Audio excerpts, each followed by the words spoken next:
पवार यांच्या विमान अपघाताबाबत शंका व्यक्त केली जाते, याबाबत ममता बॅनर्जी देखील शंका उपस्थित केली.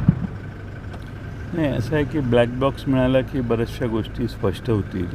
विमानात प्रचंड आवाज येत होता आणि त्यानंतर ते विमान खाली कोसळलं.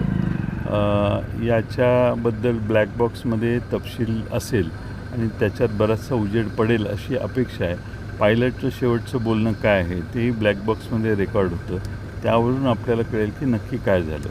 आता ते ब्लॅक बॉक्समध्ये आहे ते सगळं सत्य बाहेर आलं तर मग आपल्याला त्यावर निष्कर्ष करता येईल. पण असा मी यापूर्वी अपघात बघितलेला नव्हता.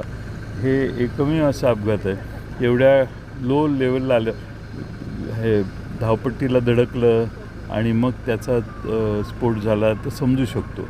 पण हे वरून विमान गरगर फिरून खाली पडणं हे मला कळलं नाही कसं, आणि मी काय त्यात एक्सपर्ट नाही आहे, त्यामुळे एक्सपर्टचा व्ह्यू महत्त्वाचा आहे. पण ब्लॅक बॉक्समध्ये ज्यावेळी आपल्याला ब्लॅक बॉक्स मिळेल त्यावेळी आपल्याला नक्की कळेल की काय कशामुळं कधी झालं.